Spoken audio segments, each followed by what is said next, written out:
Welcome back everyone, my name is Eltimar and we are going to be continuing our Let's Play of Shadowrun Dragonfall. Where we left off last time, we were about to go help Glory with her quest, which we're taking her along obviously. It would be kind of silly not to.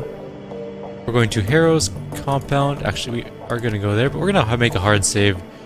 Just in case this goes really badly and we need an actual, like, real save. There we go. There's always a chance that these missions can go poorly, and just wanted to have a hard save to fall back on in the event things go terribly, terribly wrong. The drive from the Cruise Bazaar to the Schonbuck forest was a long one. For over 6 hours, you and Glory rode in relative silence with only the sounds of the road for company. Now you find yourself crouching in the woods, watching, waiting. Off in the distance, the rustic exterior of Fearstoll looks curiously warm and inviting, but you know what's waiting inside. The anticipation churns at your guts like a living thing. Eventually, a van pulls out of the compound's driveway and rolls out along a service road before disappearing from view. Glory gives you a nod and begins to scramble forward. Harrow has left the building. It's time for you to make your way inside. Alright, well, we have some medkits, we have some jazz and some kamikaze with us. We have a drone repair kit, even though we can't use drones, so I don't really know why we have one of those, but fine, whatever. The weathered edifice of Fearstoll looms above you, dark and sinister in the chill night air. Despite the horrifying stories that Glory told you about this place, something about it feels strangely comforting. In the back of your mind, insidious voices whisper that you could stay here forever. Do you feel it? The lure of this place? Glory gestures with a limb of chrome and steel. When I was a kid, when I was whole, the pull was irresistible. Yes, I can feel it. It's almost pleasant. It's meant to be. That's how it gets to you. It worms its way inside of you, changes you, and you don't even realize what's happening until it's too late. She looks at you again, and her eyes are dark. When she speaks again, her voice is quiet but steady. You're going to see some terrible things here, Eltimar. Fearstoll exists to prey on the young, and we're going to have to come face to face with that. Are you sure you're prepared for this? When you say the young, how young do you mean? I need to know what we're walking into here. Teenagers mostly, 16 through 18, though there is the rare exception. So not that young then, not children. There was a time when Harrow played with luring younger children here, but he found them to be more trouble than they were worth. The younger the child, the more likely that somebody might come looking for them. Better to stick with the lost, desperate souls who've already spent years on the street. The cast-offs that nobody cares about. Lord knows there are enough of them out there. So I'll ask you again, are you ready for this? I need an honest answer. I'm as ready as I'm gonna be. She studies your face a moment longer, then looks away. Good. You want to compare notes, make sure we're both on the same page? She nods. We take Harrow out of commission. You were right when you said that we couldn't afford to let him live. Even if we completely destroyed this place, it would be for nothing if he got away. He'd just start another cult elsewhere. This is your run, Glory. I'm just here to help you see it through. What do we do first? We make our way inside and take out the shrine that Harrow uses as his special focus, as his power focus. We can't touch him while that thing is standing, but after we bring it down, he'll be vulnerable. So we need to break a statue. Alright, got it. Keep going. It's not that simple. Physically destroying the shrine won't help us. Harrow bound a malevolent entity, a toxic spirit, into that stone. It's where its power comes from, and that's what we're gonna have to deal with. In many ways, it's the heart of this place. We can't touch Harrow while the shrine is intact. If we try, he'll siphon enough power from it to slaughter us where we stand. But if we confront the shrine and kill the spirit, the astral backlash from its death will cripple him, and all we'll have to do is finish him off. Kill the spirit, cripple Harrow, then take him out. Got it, let's move. She nods, the razors flick out of her fingertips. I'm with you, let's do it. Let's enter Fearstoll. Can I please? Save. Alright, we have saved. Quick saved.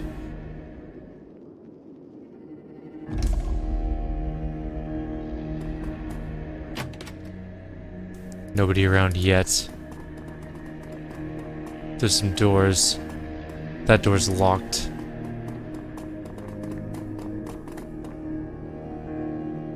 You can hear distant murmuring sound coming from inside the room. Voices, 3, maybe 4 people, all talking amongst themselves. You can't make out what they're saying. One of the voices sounds desperate. You've heard the tone before. It's the sound of a man bleeding for his life. We should keep moving. Whatever's going on in there, we don't want to get involved. It sounds like someone's in trouble in there. I don't doubt it, but we're here to kill Harrow, not the people he's brainwashed. After we've taken down the shrine, the cultists in there will be hurt, disoriented. We can deal with them then. Alright, Gloria, you in.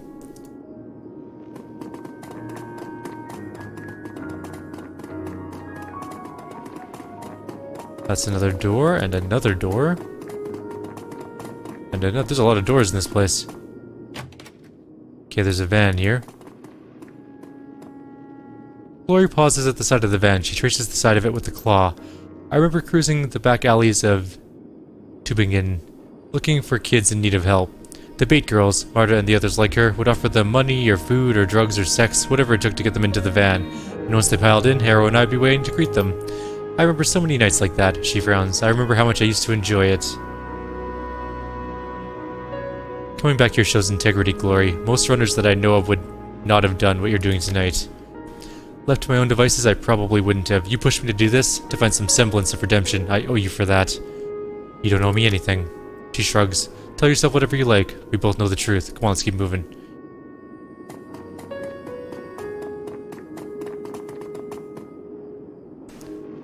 That's the Initiate's dormitory. The new arrivals are brought here. There's still hope for these kids, Eltimar. Harrow hasn't had the chance to ruin them yet. Good to know. We'll try and get them out of here. She raises a hand, suddenly alert. Wait, listen. Movement in the other room. You strain your ears to listen. Soft voices from the inside of the room come drifting out of the nearby vent.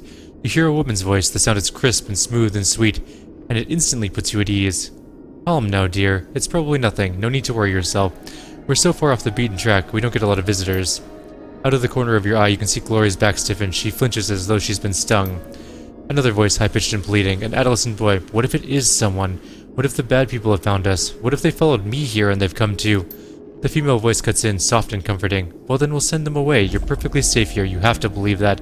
Don't worry, dear heart. Harrow won't let anyone hurt you. Not here. In this place. Not ever again. You hear another boy's voice. This one is deeper. Are you certain, Marta? Positive. Be calm, all of you. As long as you're here with us, nothing bad will ever happen to you. It's her, the girl that lured you here. She gives a curt nod. That's right, Marta. The bait that Harrow used to draw me to this place. What do you want to do? Glory pauses, grits her teeth. Finally, she spits out an answer. I don't know. If she's still here, she'll be Harrow's #1, my old position. He had his way with all of us, but he was always sweet on Marta. Part of me wants to kill her. She's the reason why a lot of kids wound up here, including me. She grits her teeth, and the razors flick out of her fingertips. A second later, she retracts them, but there isn't time. This isn't what we're here for. You're right, we can deal with Marta later, after we've accomplished what we came here to do. After a brief pause, she nods. Marta's voice floats back out through the vent. Hush now, boys, get some rest. You've got a big day tomorrow. The biggest day of your lives. You get to meet Harrow. I promise you, after you speak with him, you'll see the whole world in a different way. A better way. The adolescent voice trembles out a response. Alright, Marta. Have a good night. A lovely musical laugh pours through the vent. You too, dear heart. All of you. You hear the distant sound of a door sliding shut. Glory takes a deep breath and releases it. Let's go, Eltimar. We need to deal with that shrine. Yes, we do. Some good music in this place. Alright, looks like a lootable medicine cabinet. We got a advanced med kit. And anything in here? Just a bathroom.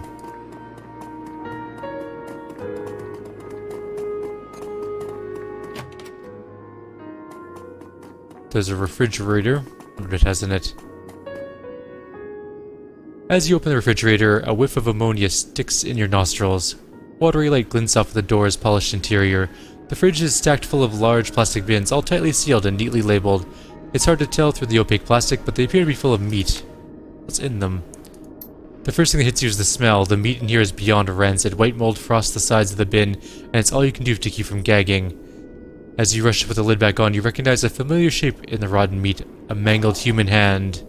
Is that what I think it is? Glory's voice is flat. Ritual supplies. The adversary prefers them aged. Harrow teaches all the initiates how to do it, how to harvest the meat, how to store it, how to label it. Nobody likes doing it at first, but you learn.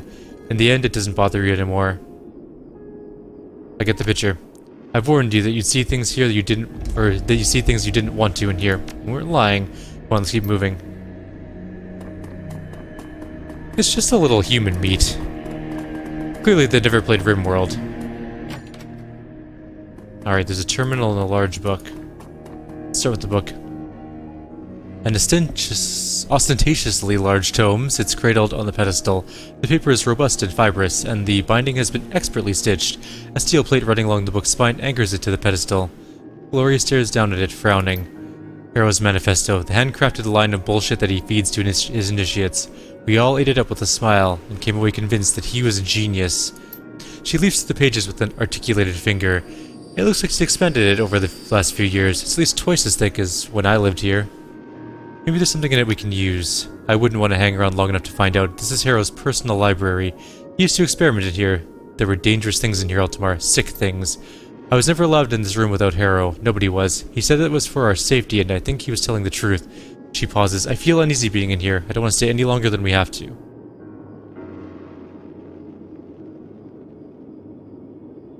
Whatever Harrow's added to his manifesto could be important. I'm going to take a look. Alright, I'll watch you back, but try to be quick. Leaf through it. You flip through the early pages of the manifesto, find what looks like a good place to jump in and start to read. When I first set out on the path to free living, I realized that I have to rethink all my earlier assumptions about life. I'd have to question my own values and beliefs, and I'd need the strength to trust in the answers that came to me. The prospect was daunting, but it was also necessary. The road to true freedom is paved with unanswered questions. After all, you can't learn to be free from a book. The answers won't come from a Bible, an instruction manual, or a code of conduct. If you don't learn that, you'll never break your chains. The path to true freedom is one that each of us must walk on his or her own. What makes life worth living? What in life is truly valuable? And what is the dross that can be burned away? I spent weeks dissecting every aspect of my life to find the answers to these questions. Slowly, agonizingly, I pared down the list to only 4 items remained. These 4 items became the cornerstones of my new philosophy and the basis for everything that the Fearstoll stands for. Love, the first cornerstone, is the most important. Without love, life is bland and meaningless. Without love, we might as well be machines. Love what you do, love the people around you, but above all, love yourself. Self-determination, the second cornerstone. Each of us must be his or her own shepherd, no more gods and no more kings. Your life is your own, lash out against anyone or anything that tries to treat you like property. An assault on your freedom is an assault on your whole being, and it must be met with equally ferocious response. Charity, the third cornerstone. A miserly life is an empty life. If each of us is his or her own master, then nobody should live as a serf. By helping others along the path to enlightenment, so too do we enrich our lives. Passion, the final cornerstone. Complacency is poison, be wary of it. Ambition is the key to a fulfilling life. Don't settle for what is. If you do, you abandon what could be. You hear a rustling sound behind you. Glory. You are turning, you can see a troubled look on her face. That ominous feeling is getting stronger, Eltimar. It feels like we're being watched. Continue reading. Leaping to the middle of the book, you find a section dedicated to Harrow's rules of living. Be free. Be free in all things and experience that freedom with your whole being, body, mind, and spirit. Discard the oppressive traditions of modesty and shame that you've been indoctrinated with since birth. The free thinker has no use for them. Your body is a source of pride, of pleasure, and of succor. For yourself and for others, enjoy it and share that joy freely with those who desire it. Be selfish. Don't enslave yourself to others at the expense of your own happiness. Take what you want and do so unashamedly. Our desires are an important part of what makes us human. Society has trained us to hide that part of ourselves from the world, but the free living person doesn't cower in the shadows. Own your own desires and rejoice in them. Selflessness is ultimately dishonest, and dishonesty has no place in a free society. Show reverence. The free person understands that the only true governance in this world is the law of nature, and that in nature there is a hierarchy. The rabbit doesn't question the wolf, the mouse does not wonder why it must run from the cats, They do because they must, their survival depends on it. As it is in nature, so it is at the Fearstoll. Know your place in the food chain and understand the mechanisms by which you can better yourself. You leaf forward and find that there are at least 20 more pages worth of rules, each is worded vaguely enough to have multiple interpretations. You hear a rustling sound, Glory moving behind you. She stares down at the rules of living, a look of disgust on her face. Clear, simple rules with a focus on instant gratification. I can see why this would be appealing to a street kid. She nods. That's what Harrow wrote them for, and he mined an entire library's worth of 60s counterculture essays, New Age self-help books, and cult manifestos to do it. There isn't a single original idea in this thing. That only matters to the people who know that it's stolen. Glory freezes up. Her shoulders hunch and her eyes narrow. Eltimar, that ominous feeling. It's getting closer. There's something in the room with us, I'm sure of it. We need to get out of here now. Keep your eye on... Actually, can we save? We can't quick save here, that's fine though. You keep an eye out, I have to finish this. There might be something in here that we need.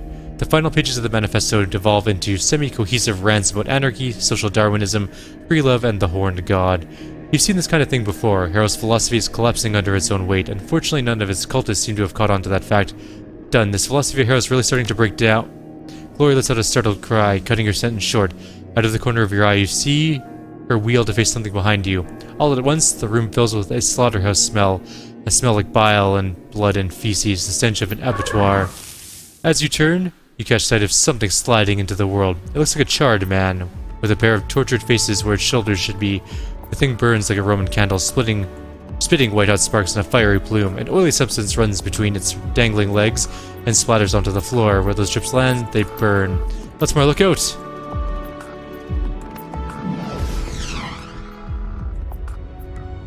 Alright, well, we do have a thing in the room with us.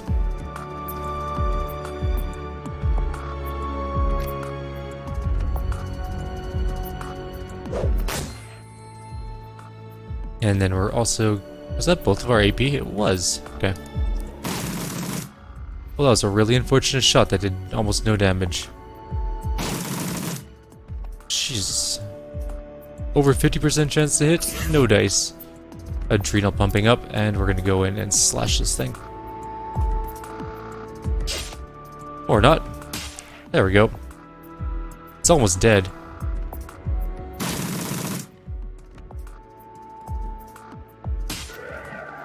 The body of the thing that attacked you begins to dissolve at the moment of death. As you watch, its tissues break down into a growing slick of bubbling pitch and rendered fat. What the hell was that? Something from another place. Glory stares at the remains of the creature, now a dark stain on the library's floorboards. Like I said, the boundaries between the physical world and the astral space are weak here. Things can come through. I believe you. Let's clear up before it happens again. She nods. We need to get moving anyways. Let's go. Let's use the computer. We can probably deck in. It looks as though this terminal is used exclusively for financial transactions. After a bit of digging, you find a list of payoffs to local law enforcement, paid by Harrow, no doubt, to ensure that the police look the other way. Well, we got paid out of for Harrow, which is good. That'll pay us a little bit of money for this run, at least.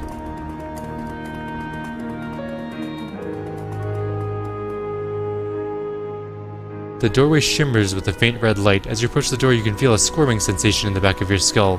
Your limbs begin to tingle, then feel heavy. The closer that you get to the doorway, the more of a struggle it is to keep moving forward. It feels as though the strength is being siphoned from your body. As you step away from the door, the crawling sensation gradually recedes. A moment later, strength returns to your limbs.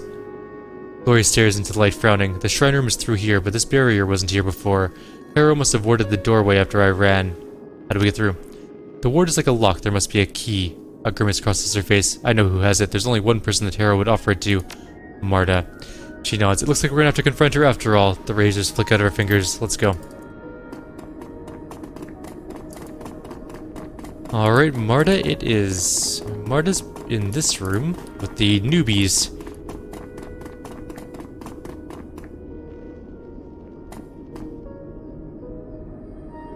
Listening at the vent, you hear only the sound of moving air.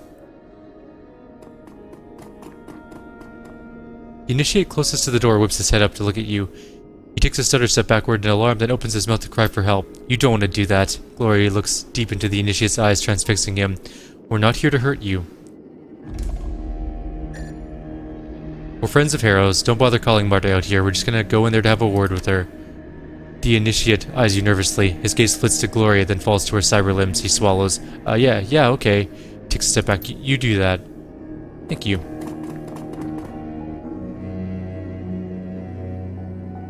That dude does not look 16 to 18. He looks like he's like in his 30s.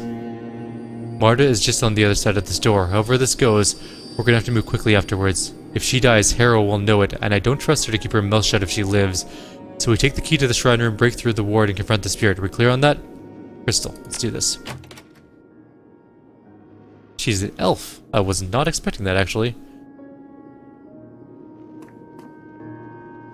The initiate by the door is staring at Glory's limbs, her eyes wide. She's a mousy little thing, probably somewhere in the vicinity of 17 years old, with purple contact lenses and a shock of blue hair. She glances up at Glory, blinking. You used to live here, didn't you? I've seen your picture before. Glory's expression remains neutral. Really? I think so. I didn't look at it long. It was in a room that I wasn't supposed to be in, but I'm pretty sure it was you. It probably was. You're right. I did live here a long time ago. I was like you back then, a scared kid brought here by Marta for a chance at a new life.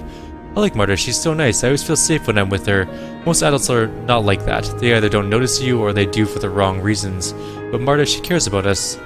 There's a long pause, and then she looks to you. Screwing up her courage, she speaks. Can I ask you a question? Go ahead. Well, I overheard Marta talking with Mr. Harrow yesterday. I think they were talking about meeting with him, the one that Marta was just telling us about, where we learned to see the world in a different way. Go on.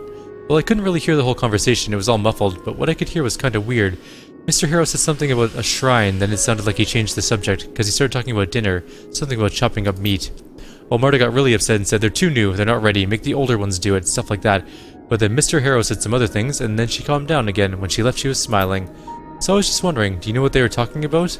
I want to make sure that Marta's okay, but I can't ask her about it because I don't want her to find out that I was eavesdropping.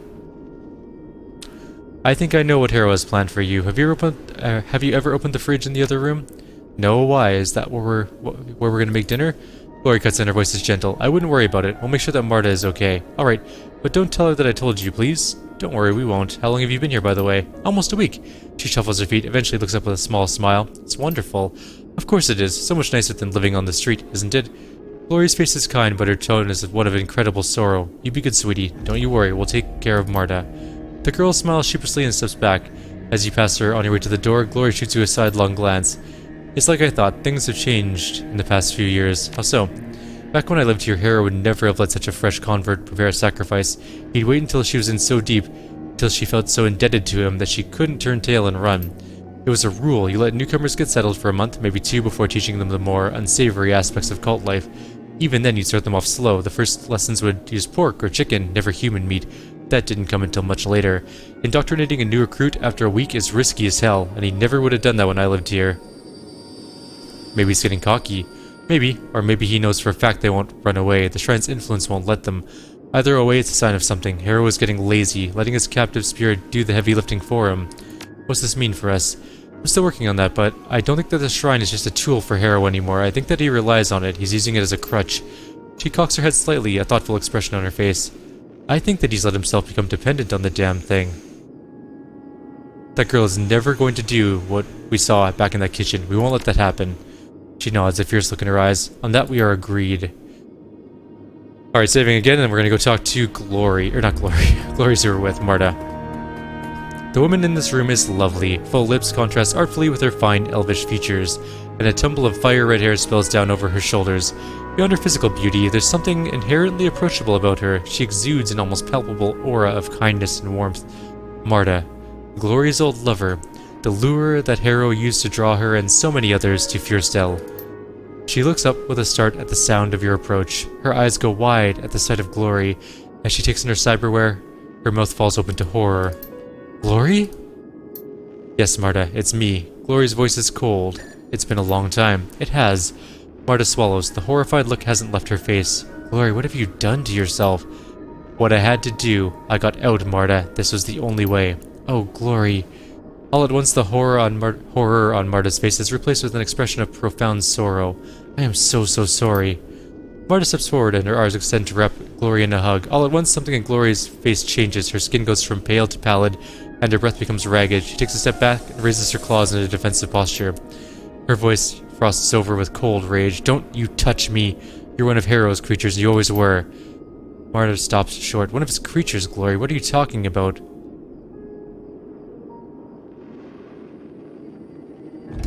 Say nothing. You know as well as I do, you worship that monster. You seduced me into coming here so that I would worship him.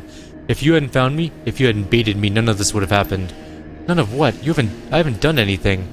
If you just left me where you found me, I would never have hurt anybody. My mother would still be here. I never would have sold my soul to that abomination that you all worship, and I wouldn't have had to sacrifice my own body to escape from it. This place took everything from me, and it all started with you. She looks genuinely hurt. Harrow and I rescued you from a life on the street. A beautiful girl, homeless, penniless, living in a gutter. I pulled you away from all of that. I saved you. There's a long pause. Glory stares into Marta's eyes, her expression unreadable. I don't feel that much anymore, Marta. Most of the time, I'm completely numb. But for you, I can make an exception. I hate you. I'm sorry that you feel that way, Glory. For my part, I still love you. The razors flick out of Glory's fingertips. Her lips curl into a snarl. Another lie. The last you'll ever tell. I don't think she's lying, or at least she doesn't think so. She believes what she's saying. That's because it's true. I'll prove it to you. The words come stammering out of her. Her eyes are fixed on Glory's razors. Ask me anything you want. I'll show you that I'm telling the truth. I never wanted anything bad to happen to you, Glory, not ever. She wheels to face you. Why are you listening to her? She's just telling you what you want to hear. That's her whole purpose here. Remember, she's bait. Why should we listen to anything she has to say?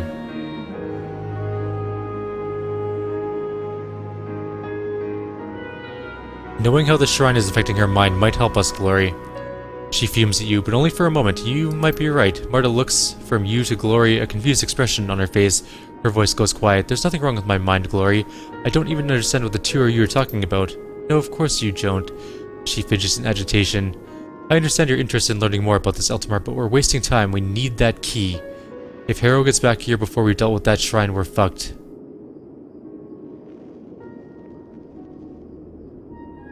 You need to hear what she has to say. If you don't, this is gonna gnaw at you for the rest of your life. No, I don't think so. Her frown turns into a snarl. What'll gnaw at me is knowing that this bitch is still alive, still hurting innocent kids, still too blind to see Harrow for what he really is. As you watch, the hope dies from Mother's eyes. All you can read in her expression is pain. She swallows hard and exhales, opens her mouth to speak. Then that strange whispering noise fills the back of your skull again, and the muscles of her face relax. Alright, Glory, I didn't want this, but you win. Her hands begin to glow. Let me show you what her husband has taught me since you disappeared. Oh, damn it, she's gonna go all magic-y on me.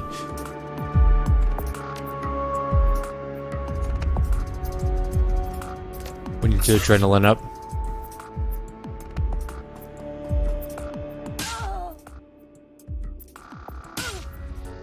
We clawed her a little bit.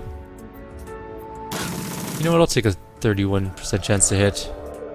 Or 61% chance to hit, that's fine. She has summoned a thing. Holy crap, that did 40 damage? Are you kidding me? How many turns does this thing get?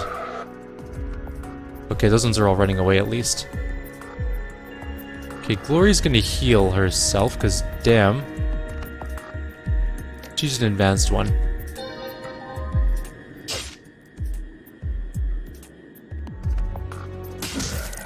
And that's the end of that fight.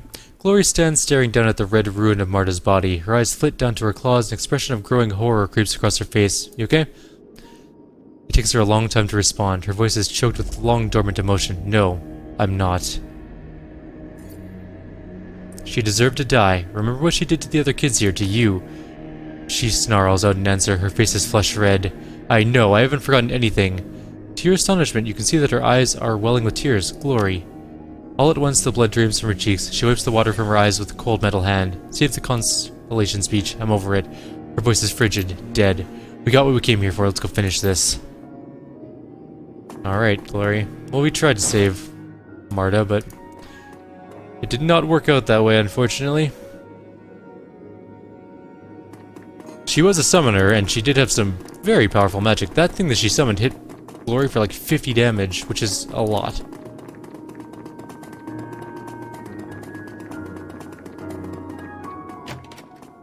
As you step forward, the scintillating red light that streams from the doorway flickers and dies. There's a strange, almost lurching sensation in your gut, but it clears almost instantly. The door swings open with a touch. That seems to have done it. Glory nods, then reaches into her satchel. Her hands come back out, clutching a small jar. I'm going to put a smear of this on your forehead. It's a sort of alchemical balm. Her voice goes quiet. Harrow taught me how to make it. She unscrews the cap from the jar, revealing a pale white ointment. The surface glitters strangely in the dim light. If you ever wondered where my share of the take from our jobs has gone, this is the answer. Powdered or calcum isn't cheap. It's due. The boundaries between the material world and the astral plane are weak in this place. Things can bleed through. The balm is like a lens. It focuses your perceptions, makes the haze real. She applies a smear of ointment to her forehead. It looks like a glob of glittering white paint. With this, we can deal with the spirit on its own level. Sounds like a plan to me. She dips her finger back into the balm and traces it across your forehead. The ointment feels cool and oily on your skin. That's good, because we don't have another one. She fishes in her bag a second time and pulls out a pair of silver necklaces. A rune-inscribed pendant dangles from each. This will protect your astral self from spiritual possession. Don't take it off while we're dealing with the shrine, whatever you do. Got it. Glory puts on her own pendant. The necklace glitters slightly against her pale skin. I don't know what's going to happen when we step into that room, Eltimar. We're playing with forces outside our control. Are you ready to do this? Ready as you'll ever be. There's a long pause before she speaks again. When she does, her voice sounds strained.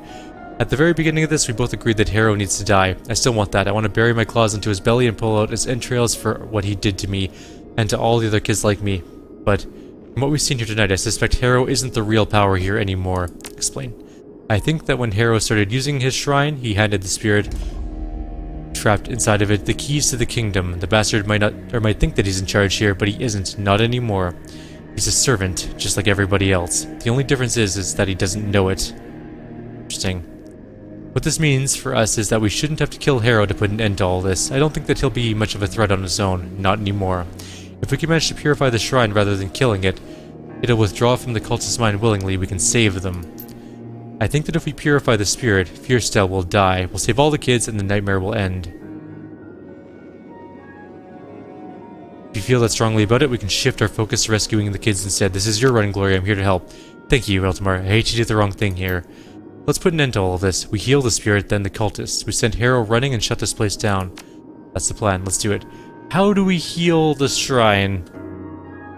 That's gonna be something that we're gonna have to just Shadowrun Dragonfall, heal the shrine. I think the last time I killed it, so. How do you heal it? Okay.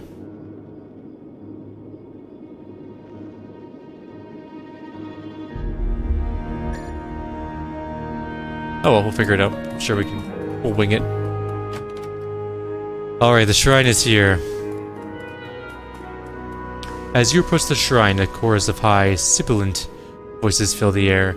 The sound is light and airy, but something about it fills you with a bone-deep dread. And that's where we're going to leave off the video. I just realized we're at 31 minutes, so we should probably call it here. Like always, if you have any suggestions or comments, please leave them below. Otherwise, I'll see you all next time. We'll be ending Harrow's little saga.